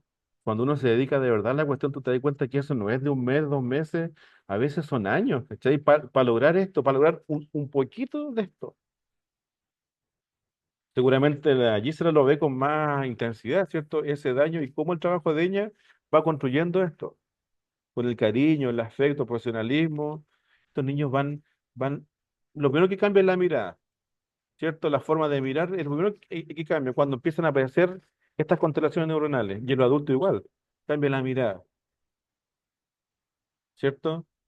En la, en la mirada tiene un peso importante. Cuando me miran, porque soy real y existo, y cuando yo miro, ¿cómo estoy mirando? Por eso es lo que cambia primero, ¿sí? Entonces, el cuento es una plataforma donde yo puedo expresar esos elementos, ¿sí? Puedo educar en los afectos. Ay, pero ¿cómo lo hago? ¿Está bien o está mal que yo parta diciendo esto en el cuento? Miren, no vamos a hablar de si está bien o está mal porque eso me interesa. ¿Cómo quieres iniciar tu el cuento? No, yo quiero iniciar con que Cristian tenía 2 años. Iniciamos con que Cristian tiene 2 años. Démosle, vamos para adelante, démosle. Esa experiencia no está, po. Nunca me acompañó nadie, nunca me dio nadie. Y si no la tengo, es una neurona, después son dos, y las neuronas funcionan así. Empiezan de a poquito a hacer sinapsis hasta que hacen Give Me Five, se hermanan y empiezan a tener potencia. Por eso que el cuento es potente, pero esta es la lógica. Si no entendemos ese paradigma, que recién lo estamos explorando, no vamos a entender qué es lo que es un rato terapéutico, porque no es un cuento que empiece mal y termine bien, ¿cierto? Un cuento terapéutico es un guante a la medida para cada paciente, pero que es una herramienta también clínica. Por eso que yo lo voy haciendo en terapia. El paciente va escribiendo en sección el paciente va escribiendo el cuento. ¿Cierto? Yo voy mediando. Oye, mira, oye, qué buena idea, que se te ocurrió esto, que justo se le cruzó un perro y te hiciste amigo de ese perrito. ¿Y cómo se llama? Se llama Manchitas. Oye, Manchitas. Oye, a mí no se me hubiera ocurrido, fíjate. Bueno, entonces, ¿se entiende, no? ¿Cómo es para alguien una experiencia de esa cuando estás creando? Es tremenda, po. Para nosotros mismos, cuando estamos escribiendo un cuento, decimos, oye, buena Francisco, sabes que el cuento está interesante. Oye, la Vanessa, mira, chuta, cómo inventó esta historia. Eso construye, po, ¿ah? En una sociedad que tiende para abajo, oye, mira la cuestión, que hoy no, hay mejor. Nuestra sociedad lamentablemente funciona así, funciona de esa manera, una manera más hostil, ¿cierto? Con mucha arrogancia de por medio. Eso no construye nada, po. No tenemos que construir espacios comunes donde nos respetemos, donde nos tengamos afecto, donde nos respaldemos, donde el que sabe algo aprovechemos ese conocimiento. A veces nos tocará estar transmitiendo, otras veces nos tocará estar aprendiendo. O sea, si construimos una conciencia de eso, vamos a vivir mejor. ¿Ah? Va a ser más llevadera la vida. Vamos a construir más conexiones que nos permiten poder interactuar mejor con la realidad. ¿Sí? ¿Me explico o no se entiende? Ahí retroaliméntenme un poquito porque yo puedo, esto como lo relato, yo en mi mente puedo jurar que está claro, pero quizás afuera es un ornitorrinco la cuestión, o sea, ¿ah? se entiende y da como, a medida que va hablando, uno va tratando de asimilar, de relacionar y cómo lo podemos ir aplicando casi el tiro. O uno ya se imagina cómo puede ir logrando eh, un beneficio del poder generar un cuento. Entonces me quedé como con la idea, pensando en todo lo que decía, es que de que por qué no teníamos que hacerlo ni al inicio ni al medio, sino que casi al final de la terapia, es porque en realidad es también el individuo ya se hizo cargo de ciertas emociones, Ajá, ya reconoció al menos una, dos, o al menos se ajá, trabajó con alguna. ajá, Eso es lo que me quedó de las ideas y que de esa emoción también nos agarramos de esa experiencia, como que, por así decirlo, se perdona a sí mismo de ciertas cosas que ya venían en su entorno, de las cuales pudo haber o no sido el culpable, pero ya como que viene una reconciliación consigo mismo, ajá, viene una nueva mirada y viene ese nuevo orden, pero que ya está hecho en el papel. ajá, Como ya está hecho, ya está como validado. ajá, Entonces, ajá, y esto yo sí lo acepto, esto yo sí lo hago coherente conmigo, con mi vida, yo lo ajá, ordené, yo lo adecué, todo esto mientras usted estaba hablando. Entonces, pero ya, como decía, es palpable, es tangible, yo lo tengo aquí. Esta es mi experiencia, estos mira, son, este es eso, mi miedo, lo sí, tomo y aquí comienzo yo otra vez. Ya con ajá, este miedo, que puede que ajá, me haga daño, pero ya no me hace daño como hace seis ajá, meses atrás. ajá, ajá, sí, sí. Mira, Entonces, eso es lo que yo entendí. No sé sí, si voy bien sí. o no. No, mira, importante, lo que sabemos es que lo que construimos lo hacemos paso a paso, ¿cierto? En un tiempo determinado. No, la idea no es que ustedes digan, no, yo entendí todo. No. Y si hay dudas, las vamos resolviendo entre todos y todas, ¿cierto? Las vamos resolviendo. Pero lo primero es que aprender, eh, se aprende en lo lento, ¿ah? Se aprende con el tiempo a favor, no con el tiempo en contra. ¿Ya? Entonces la idea es que nos tomemos el tiempo para ir aprendiendo, ¿cierto? Eso es lo primero, así que si no se entiende todo bien. Pero sí, mucho de lo que tú dices tiene que ver con eso. La terapia sabemos que tiene como tres momentos: el inicio, una fase media y una fase final. La técnica se ocupa al final de la fase media y al inicio de la fase final. En una sesión de 12 sesiones, en una terapia de 12 sesiones, debería ser, ¿cierto? Como desde la octava sesión, por ejemplo, ¿cierto? En el trabajo con niños debería ser un poquito más de al medio, entendiendo de que por políticas institucionales, porque también tiene mucho que ver con cuál es son las condiciones políticas institucionales que te dicen cuánto tiempo dura la cuestión. Y a veces hasta el tribunal te dice, va a estar un año, y a veces necesitas más de un año, no, con un año no, o a veces menos, pero te dicen a veces el tiempo. Y eso es una cuestión. Es como si nosotros nos metiéramos a dictar sentencias en vez de ellos, o sea, se meten en cuestiones que no tienen ni idea. Pero bueno, eso es otro, es otro cuento. Aquí deberían preguntarle al que hizo el diagnóstico cuánto tiempo dura la reparación, ¿cierto? No indicarlo, pero bueno, funciona así. Eh, y lo otro que es importante es que todo lo que yo les comento no son abstracciones que nos hagan creer qué es lo que pasa en la clínica. Lo que yo les comento es lo que ustedes han visto o van a ver en la clínica. Porque uno cuando va avanzando en esto y quiere más herramientas, uno dice, yo quiero algo que me sirva. Yo, lo que decía Dianela, quiero dejar de leer teoría y quiero ver, a ver, ¿qué me sirve, po? Yo quiero que me expliquen, que me digan, a ver, ¿qué hago en este caso? ¿Qué aplico en este caso? Y este curso está orientado bajo esa lógica. ¿Cierto? ¿Qué pasa? Y tengo esta herramienta y funciona y sé cómo se aplica en lo práctico. No es pura teoría y la cuestión, no, es teoría. Y lo que yo les transmito, ustedes lo escuchan y ustedes dicen, oye, sí, bueno, espero que sea así, ¿ah? Que ustedes dicen, tiene sentido la cuestión, o sea, y yo lo he visto, incluso hasta puede que a mí me haya pasado. Yo tuve una persona que me enseñó así, que me educó así. No solamente esto aplica a los pacientes, uno también va haciendo ese recorrido emocional y tú dices, oye, eso claro, ocurre y sucede. Esa es la gracia de una buena clínica, que no es solamente un texto para debatirlo tomándonos un whisky, una copa de vino, hoy la clínica, la teoría, no, es hablarlo en lo real. Oye, compadre, esto se ve y esto lo aplicamos, igual podemos tomar una copa de vino, ¿cierto? Pero lo aplicamos en... Se ve, pues. Yo no quiero hacer una epistemología abstracta de la clínica. No me interesa una epistemología de la clínica así, una metapsicología abstracta. ¿Sí? No, yo quiero una clínica que sea realista, adaptada a nuestra idiosincrasia chilena, de Valdivia, de la región de los ríos, de nuestras comunidades. Eso quiero yo. ¿Ah? Voy a usar lo que me sirve y lo que no, chao, no, pero es que esto se usa, está de moda. Chao, no me interesa porque no me sirve y yo soy el dueño de mi proceso terapéutico. ¿Ah? Oye, pero es que está en esta institución. Sí, yo me embarco, cumplo, pero pero yo soy el que hace la pega, pues. Entonces igual es empoderarme de mis procesos. ¿Ah? Oye, pero es que todos hacen esto. Bueno, yo no, pues. Yo quiero hacer otra cosa distinta y quiero hacer lo que a mí me haga sentido.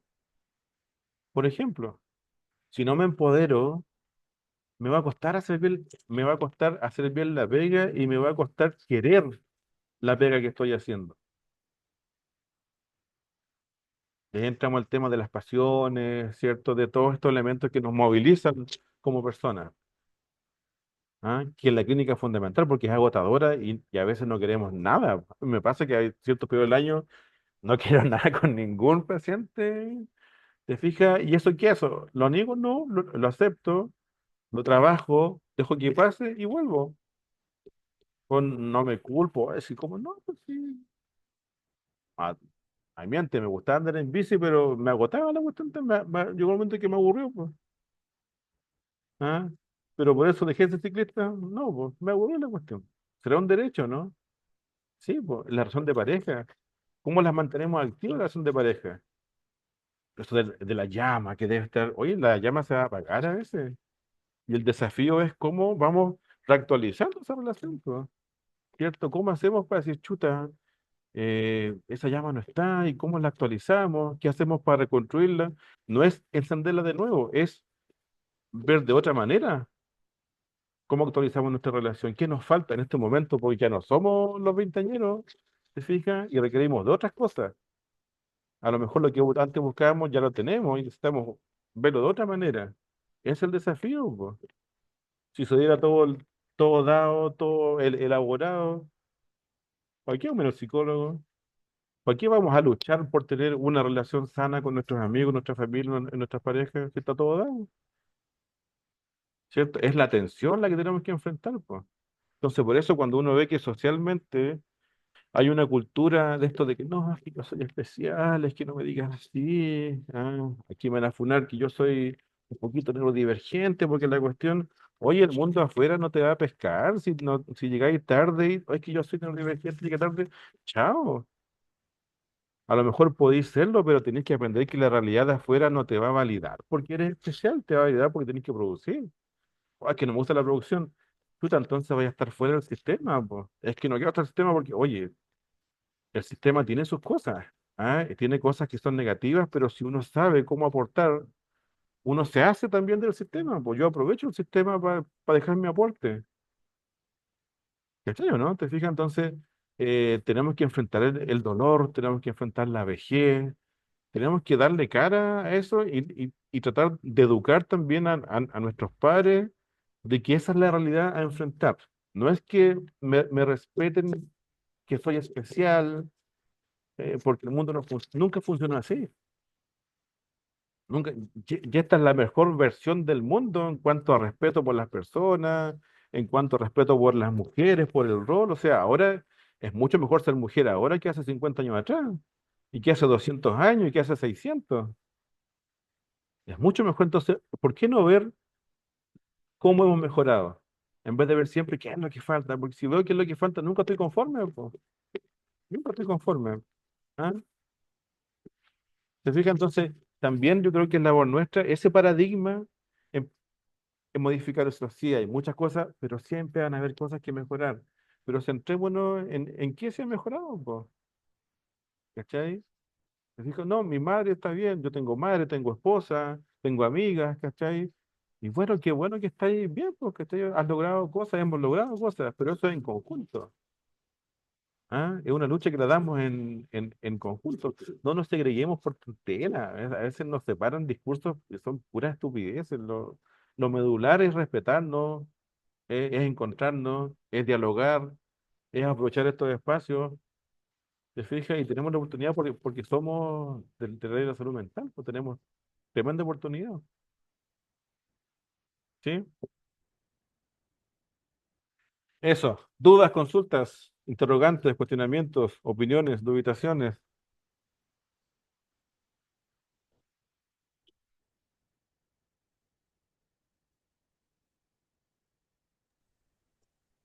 Yo solamente, como para eh, ir finalizando, yo creo, Sí, sí. como de últimas opiniones, yo hablo solamente por mí en este caso, que para mí por lo menos va a ser una herramienta bastante útil, ¿cierto? Sobre todo crear un cuento que pueda ir resignificando las experiencias como Eso. dolorosas o traumáticas, ¿cierto? Que viven los niños y creo que va a ser de alguna forma también para ir ordenando también sus historias. Así Ajá. que creo que va a ser bastante útil en mi caso, por lo menos. Yo creo que para todos, claramente.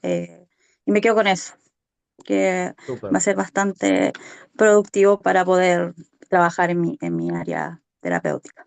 Así que voy a Súper. tratar de crear un cuento, obviamente, tratar de que sea un poco relacionado al rango etario, ¿cierto? Ajá. No va a ser con tanto diálogo a lo mejor, pero Ajá. más o menos más simbólico y a lo mejor un poco más de Exactamente. imágenes, me lo imagino creándolo Exactamente. así, Sí. como adecuándolo como a las características de los pequeños. Sí. Mira, qué bueno, esa es la idea, que eso pueda ser productivo y también para nosotros, cuando tú empiezas a construir tu cuento y lo empiezas a aplicar, para nosotros ver cómo lo aplica, ¿cierto?, en niños y niñas. Así que es bidireccional la forma de aprender. Y lo otro que conversamos en la sesión anterior, que está la idea de construir finalmente publicar un libro con relatos.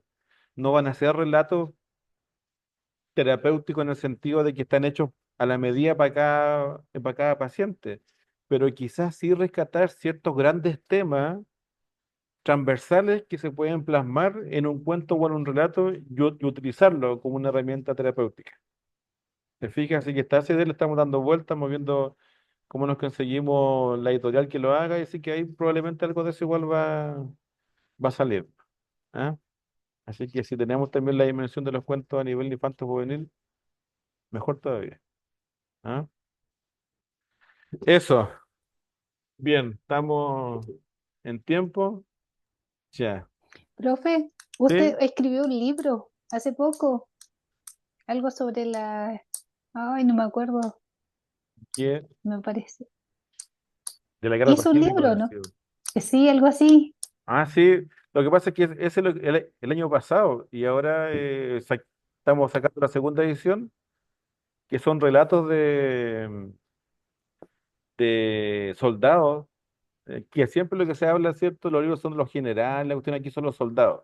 Mineros, profesores, funcionarios públicos, obreros, relatos de ellos acerca de la guerra del Pacífico.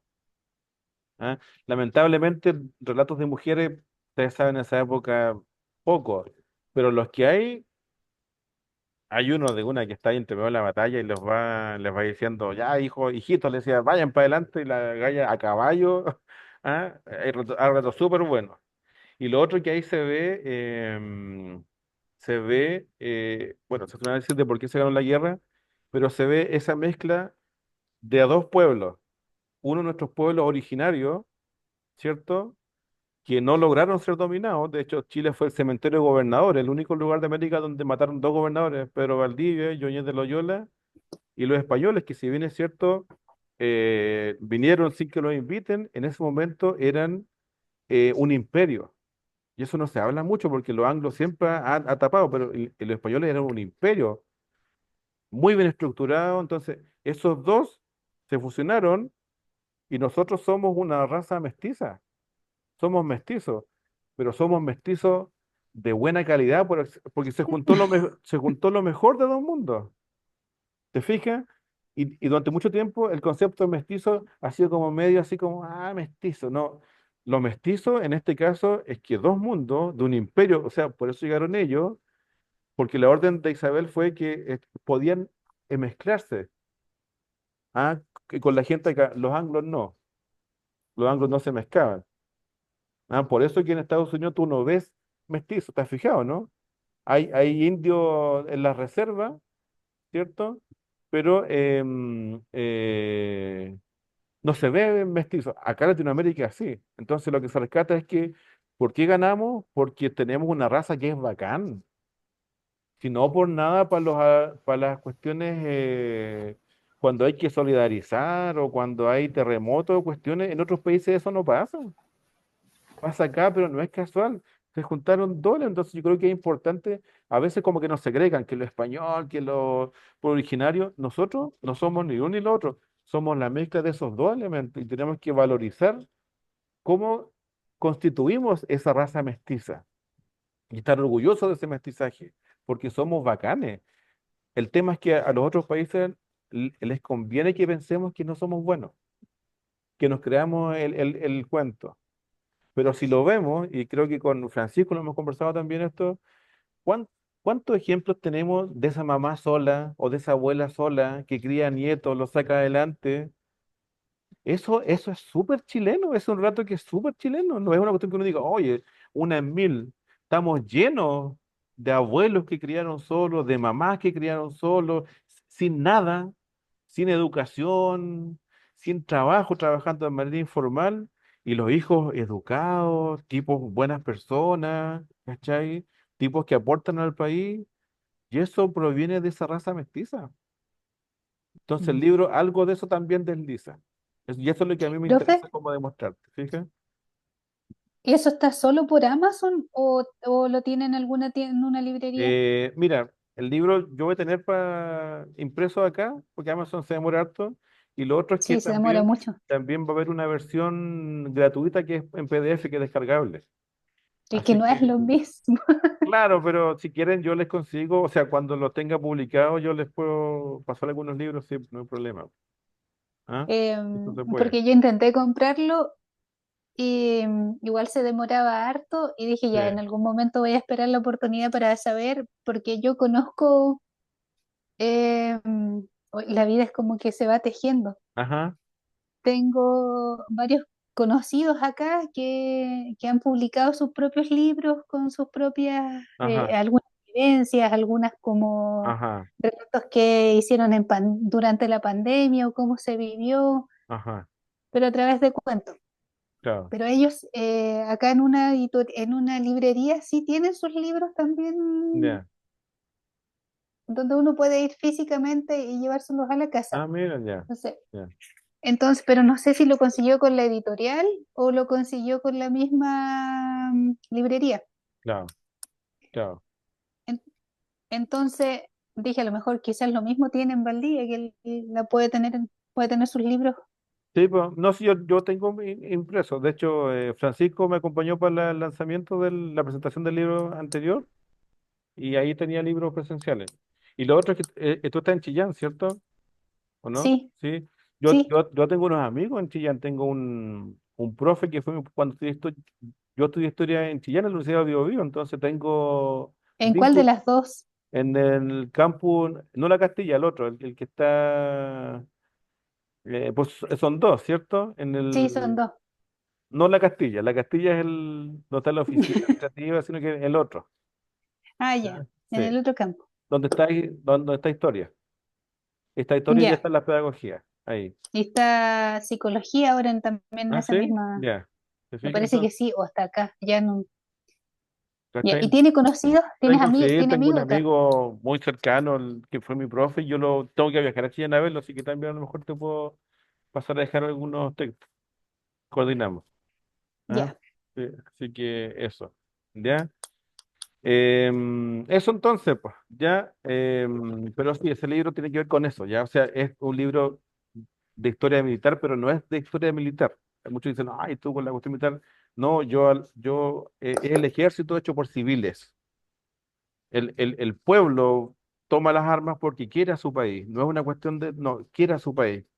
El roto chileno en Yungay era del pueblo. En la Guerra del Pacífico era del pueblo. ¿Te fijas? Había mucha gente mapuche entre las filas. La caballería hacía un chivateo, que era el chivateo que hacía la caballería mapuche contra los españoles. O sea, hay muchas cosas que están integradas. ¿Cachai? Entonces, igual eso hay que rescatarlo para dejar de andarnos peleando entre nosotros. Tenemos que ver de otra manera la cuestión. ¿Cachai? Pero bueno, eso ya es otro, es otro tema. ¿Ya? Oye, así que voy a sacar una fotito, ¿ya? Para tener ahí de recuerdo, de evidencia. ¿ya? ¿Ya? Así que no sé si está Dianela por ahí o no, Rocío, ¿estarán o no? ¿En alguna parte?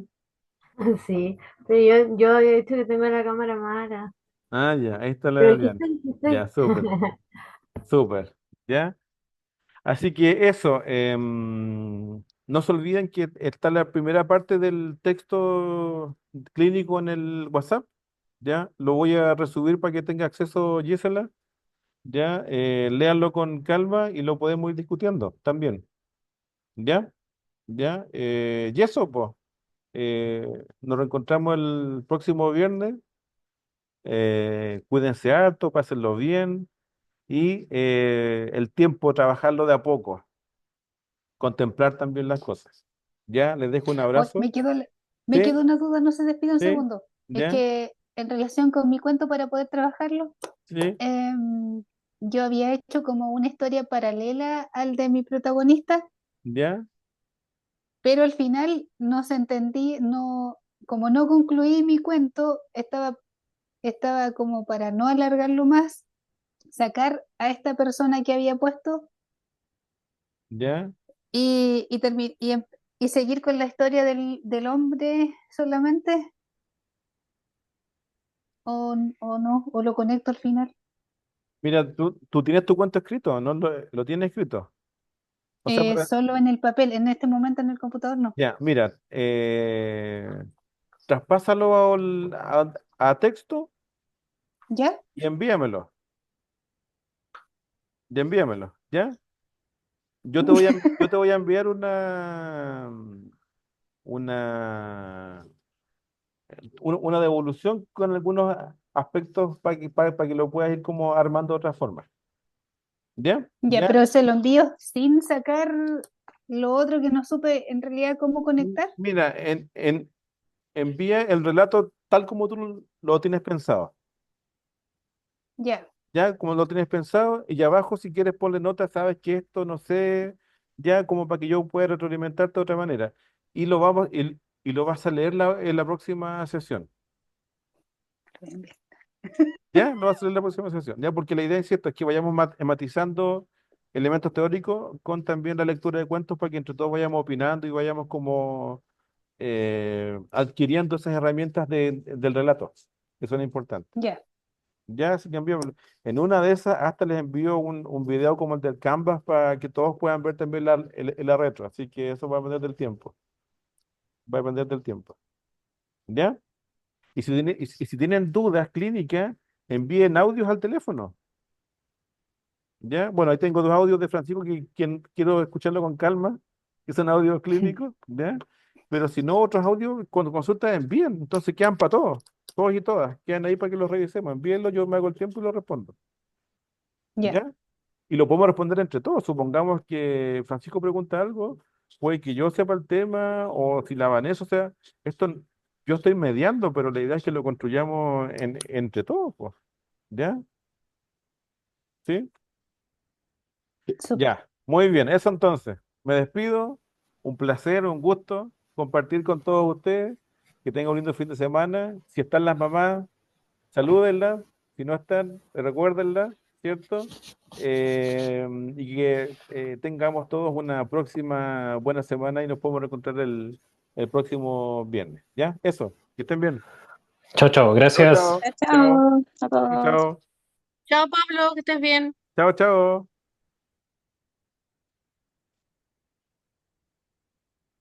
Hoy no puedo hablar. Eso.